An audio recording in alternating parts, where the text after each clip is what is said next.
Hi, I'm Rob Byrne, Solution Architect with Quest Software, which is now part of Dell. I work with the security, identity management, and access management products at Quest. Um, in this video, I'm going to present an interesting use case that we ran into recently with a customer concerning cloud adoption, um, or cloud adoption of identity services, and how that generated a requirement for virtual directory services. So in the video, I'll present the problem scenario. I'll explain a solution that we proposed, and I'll show how we solved it with the Quest virtual directory server. To make it all concrete, I'll do a demo which shows the essentials of the use case as well. So to sketch the problem scenario, let's just sketch up the architecture that we had. So the company was a large manufacturing organization with a typical varied set of employees engaged in different tasks in the business, um, making use of a rich set of applications to do their jobs, business applications, but also very advanced design and CAD systems. Now, the problem scenario really concerned identity management because we were talking about securing access to these applications. So the way the customer had handled this at the moment was that they had users authenticating to the applications via Active Directory, and that's fine for internal employees. Now, the plot thickens when we consider that the company has an awful lot, actually more partners and suppliers and so on, that also need to come and access their systems than they do actual employees. Now, these guys also need access to the applications.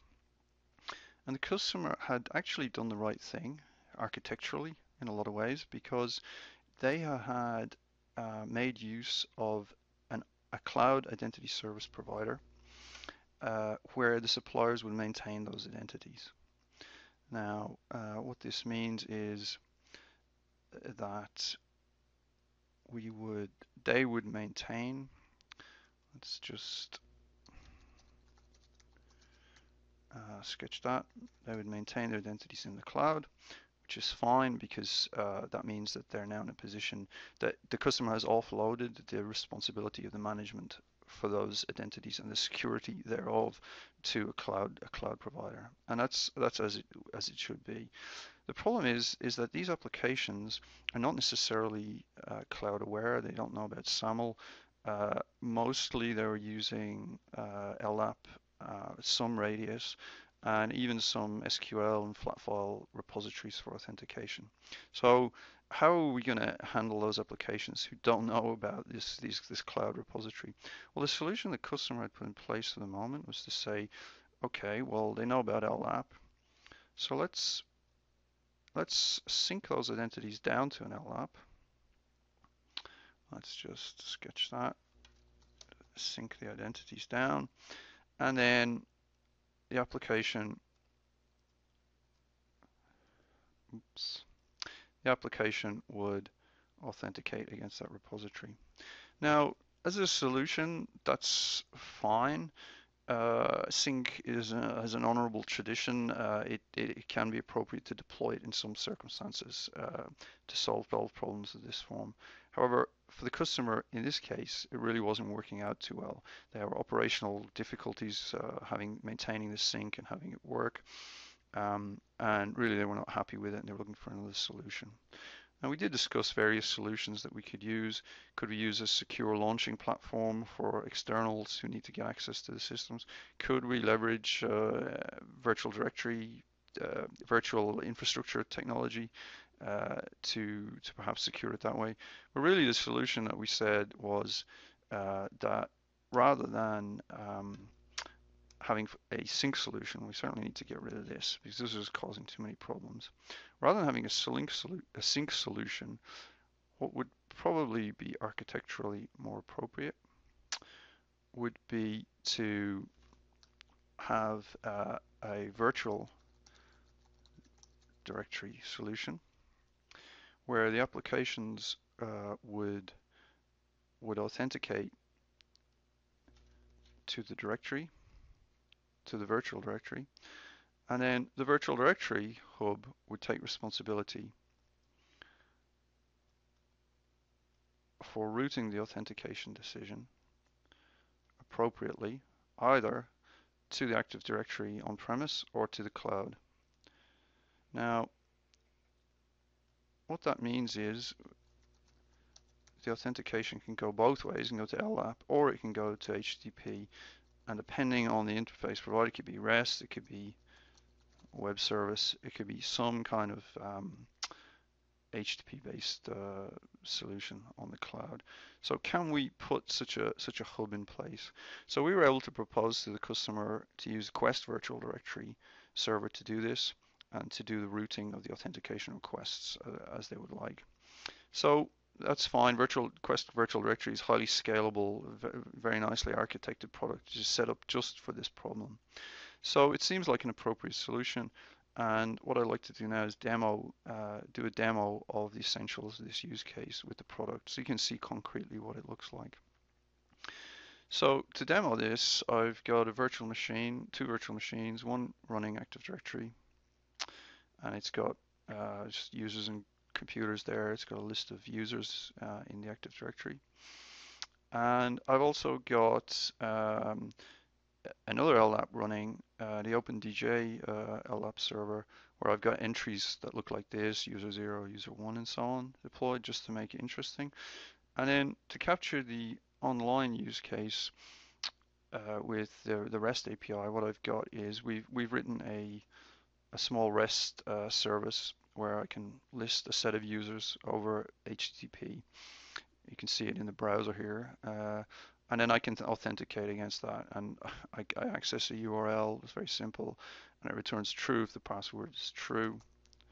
And it returns false if the password is false. Now that's just a demo service that we wrote to show it. But if you go to some online providers, such as, for example, the Covisint Identity Management Service, which is a service that was put in place by the automotive industry because they realized that a lot of them had this kind of problem. Then you can see actually that the APIs that are put in place here, the REST ones, are really quite straightforward APIs, not much more complicated, not much more parameters than the test service that we've set up here. Okay, so what does that look like within the Quest Virtual Directory server? Well, if I open the management console for the product, I'll just load a config which I had set up to show the problem. Then you can see, firstly, the architecture of the product is quite nice. We've got a set of listeners that will listen for incoming requests. We can do processing on that, like transformations of schema, like load balancing, like routing decisions about which backend or server group it will go to, directory servers, relational databases, or in our case, an online cloud authenticator. Now, if I expand out these sections here, you can see that in my case, as a listener, on the input side, what I've done is I've just set up an LDAP listener on 1389. And that is the virtual directory server itself. On the output side, I have the AD. So we're going to 389 in the AD VM. We're going to 2389, which is actually the OpenDJ deployment on this machine. And then we're also going to hit over HTTP, it could be HTTPS as well, right? Any of these secure protocols, the test, the REST API. So what's actually going to happen is that at the processing stage, I've set up some rules related to the bind request that will route to Active Directory. If that fails, they will route to the OpenDJ, and if that fails, it will go on to route to the HTTP authenticator, the REST API. So I'm going to demo that here. And to demonstrate this, the easiest thing to do is to start up an LDAP browser. So I'm going to start up an LDAP browser that's furnished with a product. Load the connection to that. So just pre-configured. So you can see here I'm going to be hitting the virtual directory server. Now here I'm going to present the administrator credentials on Active Directory. Well, before I do that, it would be good to actually start up the virtual directory server. You see it's starting up there. Okay. Now, if I now test the authentication there, you can see it's successfully authenticated against the AD.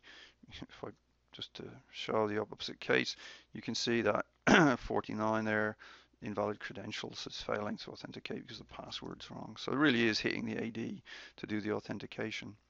Now if I do a thing like just put that rather than the full DN, it will actually still succeed because I've put in some rules that tell it to search for the user to try and identify that user as well. If it has a unique match, it will hit the AD for authentication. Let's go on and authenticate with one of those users who's not an AD, he's actually an OpenDJ. That also succeeds again if you give it the wrong password. It really is hitting the OpenDJ via the virtual directory server. Why? Because the AD, it decided that in AD that user did not exist. And again, if I put 1 as a user identifier, which is a user who exists only in the over here in the you can see the ID of 1.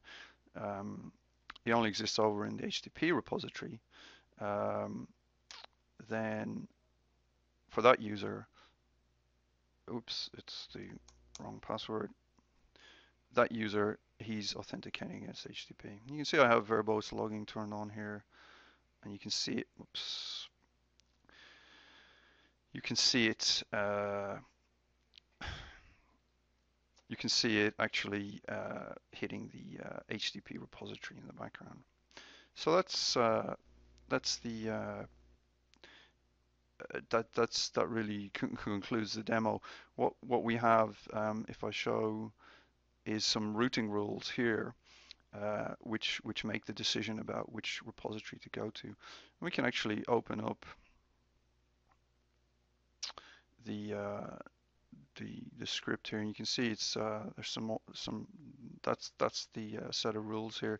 The product comes with really a very rich scripting language, which is highly optimized. It's compiled down to C code in the end, but really with as a scripting language, it makes it very easy to manage, access to backends, to server groups, to make routing decisions, to launch requests to all of those supported protocols, that then you can make decisions. You can see it here, trying to decide if there's a unique match and whether or not to upgrade the DN from a string to a full DN before performing the authentication.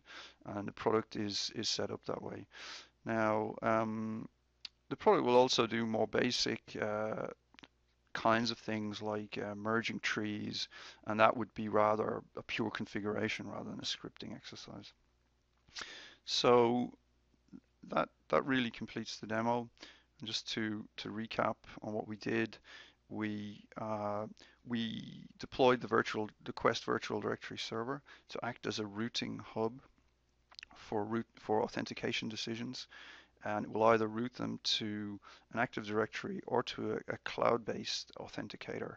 And this is, I think the significance of the use case is to say that as we see ongoing cloud adoption in an appropriate fashion, that's all well and good, but we will still need infrastructural technology to bind those cloud deployments, those cloud solutions, to existing and ongoing on-premise deployments.